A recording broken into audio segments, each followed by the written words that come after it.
जीवनाबद्दल कुठलाही मोह ठेवलेला नव्हता.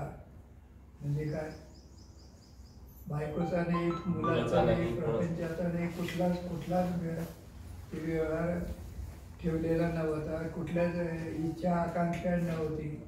आणि दादांनी त्यावेळेला एक उदाहरण दिलं होतं, वाके खा. वाके खा म्हणजे वासरू केरसुणे खातं. तो मरणासन्न अवस्थेत पडलेला होता, बेशुद्ध झालेला होता, तरी त्याच्या लक्ष कुठे, केरसुणीकडे. म्हणजे अशी अवस्था नव्हती. याचं कारण काय? त्याचं कारण असं आहे की सद्गुरूंची कृपा त्यांच्यावर तेवढी जबरदस्त होती की सद्गुरूंच्या आज्ञेशिवाय दादा एकही दिवस, एकही क्षण जीवन जगले नाही. अशी अवस्था आपण करू शकतो का? नाही करू शकत. समजलं का? आणि त्याचं उदाहरण त्यावेळेला दिलेलं होतं. कोणतं दिलेलं होतं की सकाळी 6 वाजता निघायचं ठरलेलं होतं. दीपक दादा गाडी घेऊन हजर असायचे आणि 6 वाजता वहिनींना दूध आणायला, दुधाचा ग्लास आणायला उशीर झाला. दादा ताडकन निघून गेले, गाडीत बसले आणि वहिनी पाठीमागून दुधाचा ग्लास घेऊन जात होत्या.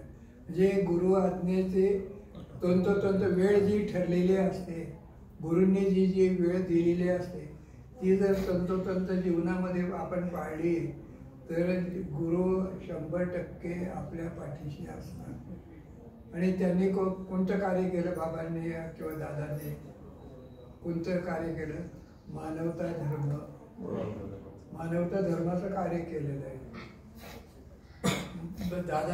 बाबांनी फाउंडेशन केलं, पण कळस दादांनी चढवला याच्यामध्ये.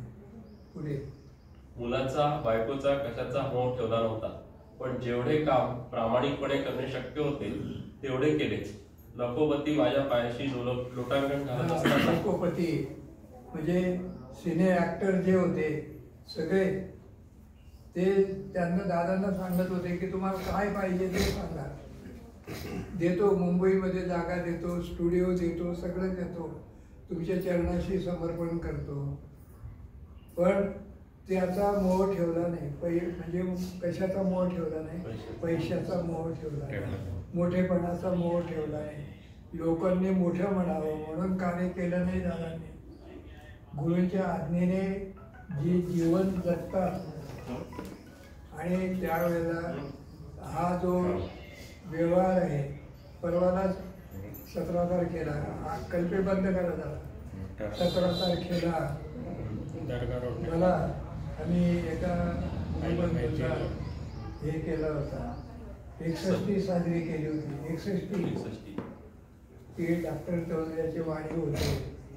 त्यांनी सुरुवातीला 40 लोकांच्या याच्यावर शाळा सुरू केली.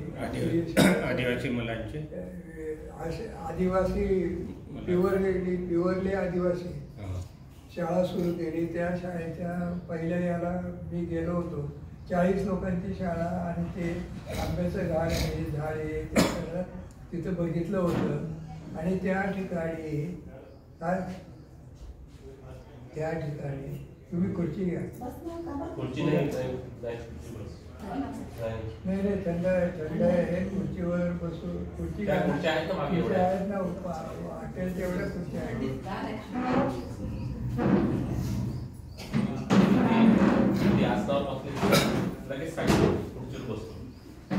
आता आपण सांगितलं पण बसली ते सोनाराकडून घरचा उपयोग नव्हता काही. ते म्हणूनच त्याला आज त्या शाळेमध्ये 1400 विद्यार्थी आहेत. तुम्ही होतात ना? 3 ठिकाणी आश्रम शाळा आणि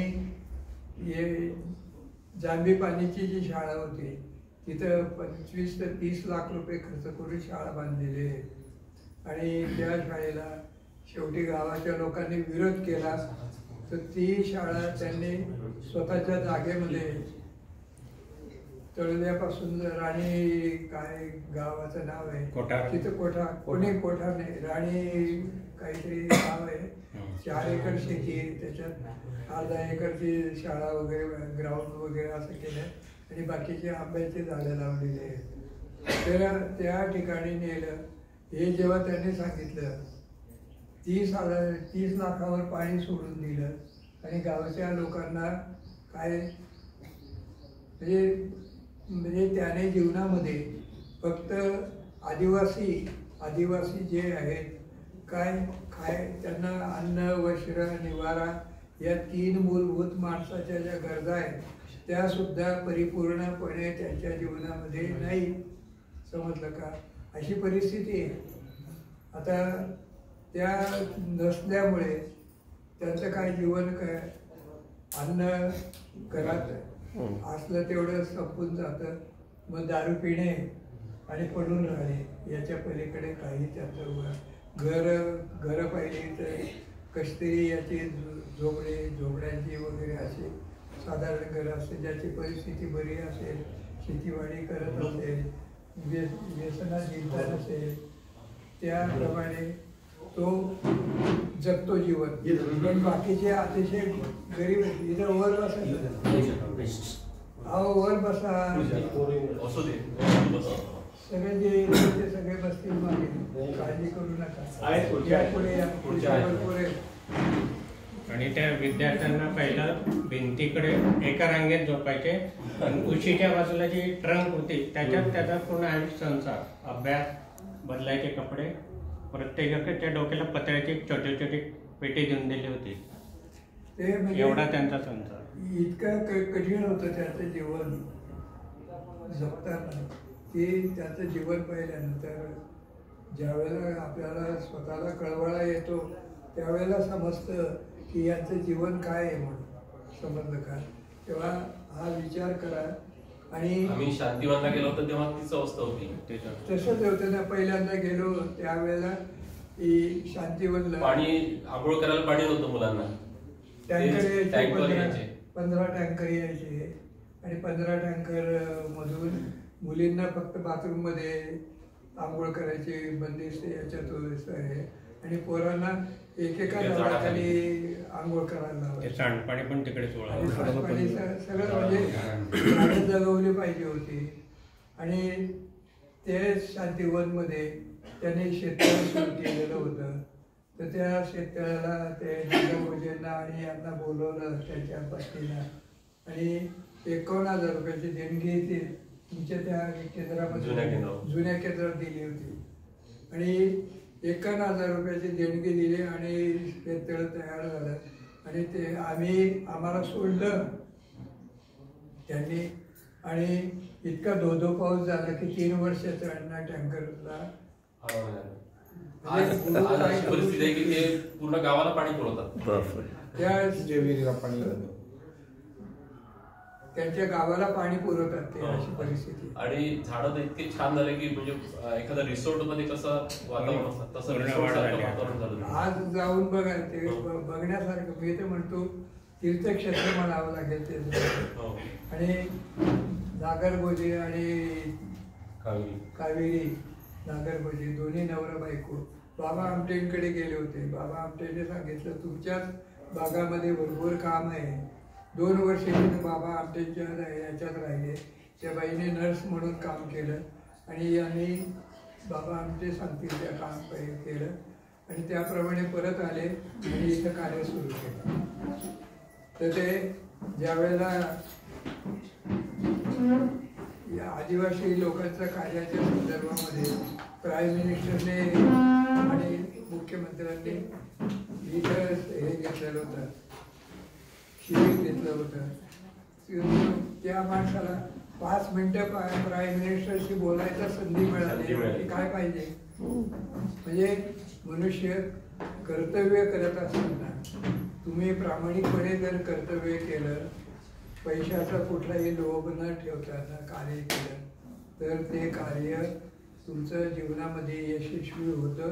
आणि त्यावेळेला गुरूंचा आपले सद्गुरू दादा, पण बाबा कोण आहेत ते आपले परम गुरु आहेत, समजलं का?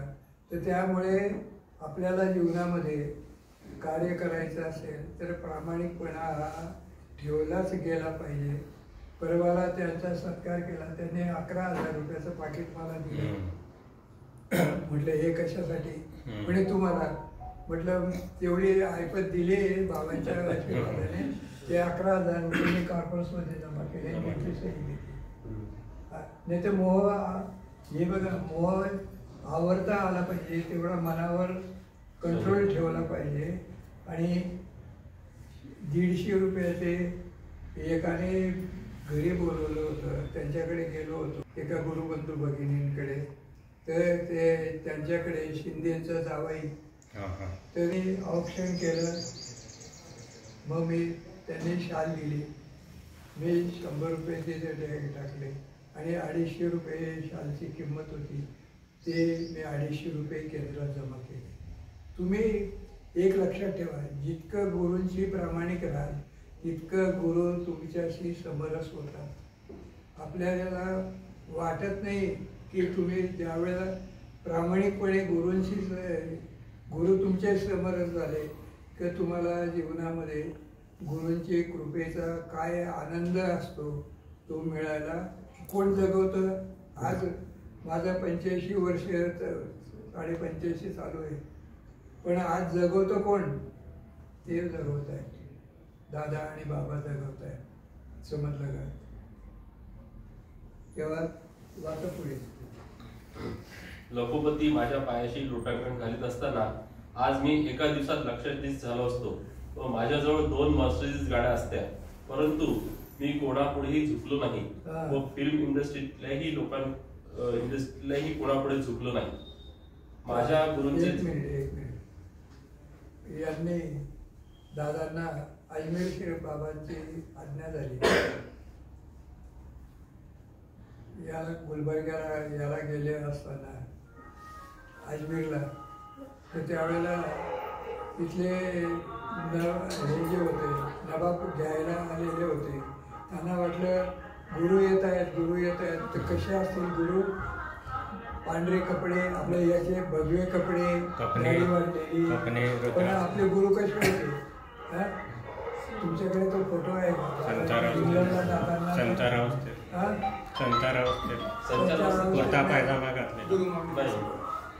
संचारावस्थेतला नको मला, इंग्लंडला गेलेले असताना कॅलेंडरमध्ये फोटो, ते सुटा फुटात जसा देश तसा देश नको नको बघा आहे ना. तोच मागे गेला, याच्या मागच्या याच्यात गेला. हा तो इकडे आलो.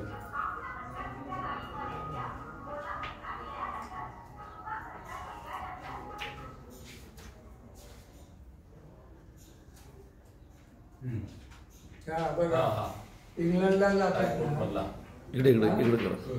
हा जो फोटो आहे या देशात दादा गेले होते, समजलं का?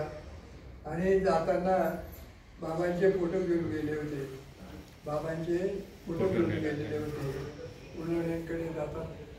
तर फोटो दादा बसले आणि बाजूला एक सीट रिकामी होती. दादांनी फिरून घ्या, काय प्रार्थना केली की दादांनी काय प्रार्थना केली की बाबा मी इंग्लंडला जातोय, तुम्ही आमच्या सोबत तुमचे फोटो ठेवलेले आहे, तुम्ही येत आहे, तेव्हा या सीटवर कोणालाही येऊ देऊ नका.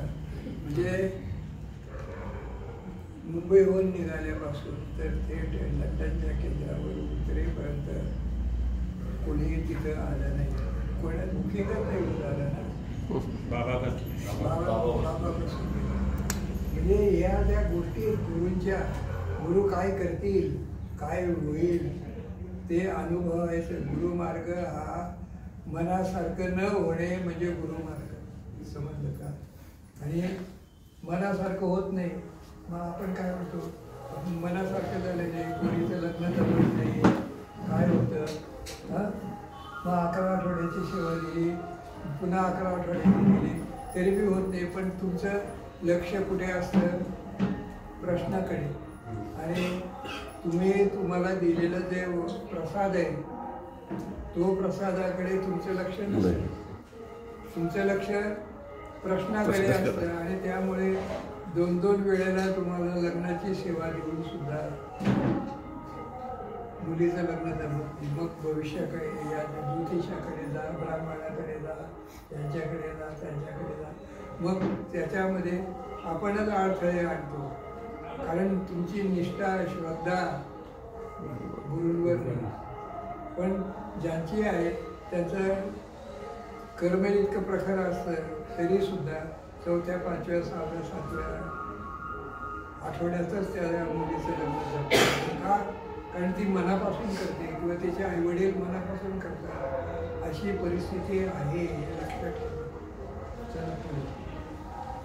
परंतु मी कोणापुढे झुकलो नाही व फिल्म इंडस्ट्रीतल्या कोणापुढे झुकलो नाही. माझ्या गुरूंचं जे काही निर्णय आहे ते असं फालतूक लोकांना विकण्यासाठी नाही. हा एकच निश्चय मला तारता झाला किंवा साधनेला प्रखरता आणता झाला. हे वाक्य मी बोललो व डोळ्यासमोर अंधार पसरला. पाहतो काय आहे काय?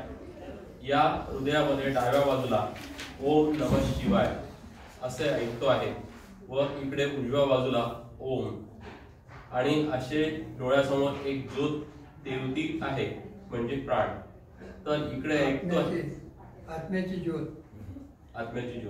तर इकडे ऐकतो आहे म्हणजे आज तुम्ही विचार करा, साधना तुम्ही करीत आहात तर साधनेतले साध्य किती प्रकार आहे.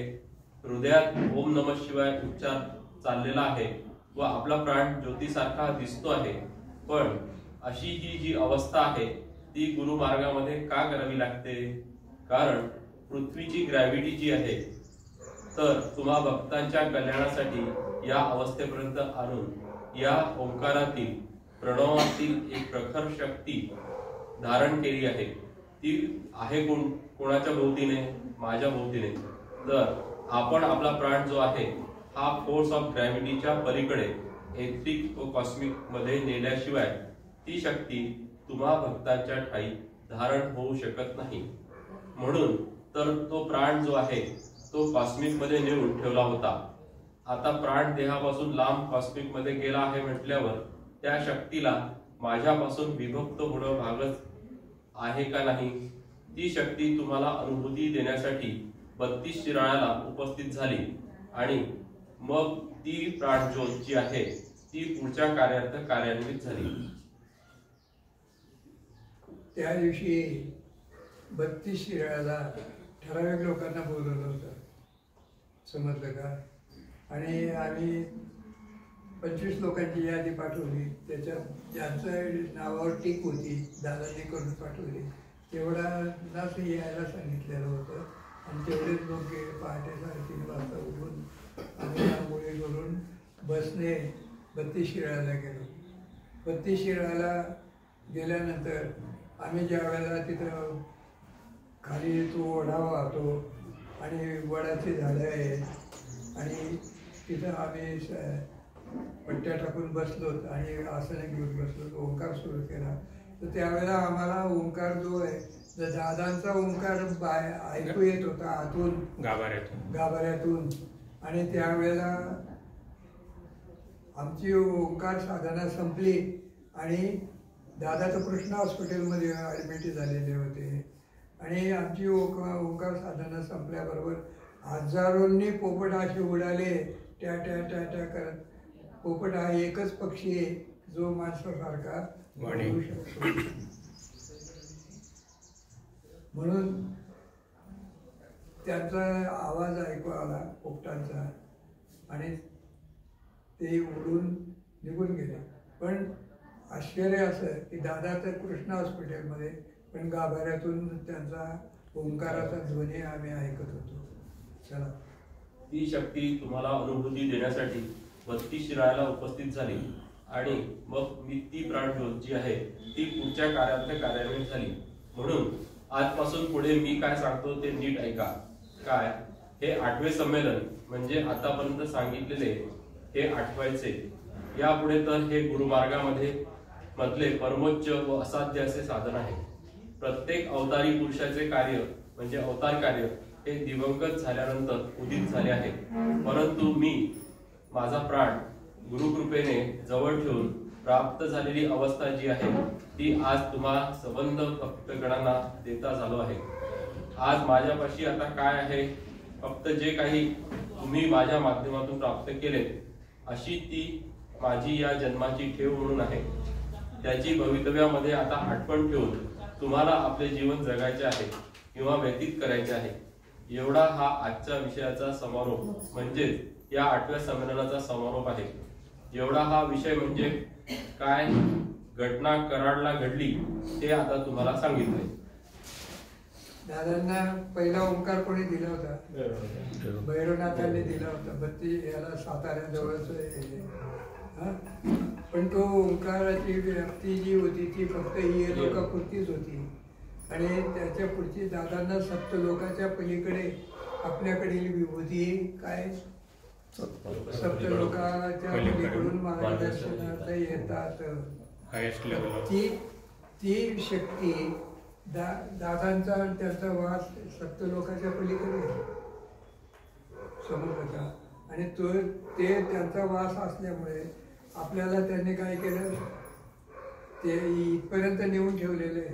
इथपर्यंत चौथ्या लोकांपर्यंत नेऊन ठेवलेलं आहे. आणि काय म्हटलेलं पिशाची अतृप्त वासनांमुळे निर्माण झालेला 8वा लोक. मग ज्या वेळेला आत्मा जातो देह सोडून, आत्मा बाहेर पडतो त्यावेळेला त्याला प्रवासी पहिल्या लोकातून 12 वर्ष असं, इथून मग 12 वर्ष आणि असं नागमोडी जातो सापासारखा, इथं 12 वर्ष आणि इथून 12 वर्ष झाल्यानंतर 36 आणि मग त्याला स्थित्यंतर अवस्था प्राप्त होते. आणि ती स्थित्यंतर अवस्था प्राप्त झाल्यानंतर तो आत्मा काय चौथ्या लोकांमध्ये जातो. पण तुम्हाला साधना करण्यासाठी शक्तिपीठ हे दिलेलं आहे. शक्तिपीठाचं प्रतीक आहे. प्रतिमा दिलेल्या आहेत, 3 प्रतिमा. साईशक, नंतर कारण, नंतर महाकारण. महाकारण ही अवस्था आहे, ही नारायणी ही अवस्था आहे. महाकारण दीक्षा आहे पण ती अवस्था आहे, दिशा दिलेलं आहे. इथं मागच्या वेळेला दिलेलं होतं ना आपण बघत आहे ती इथं उलटवा ना हे इथं बघा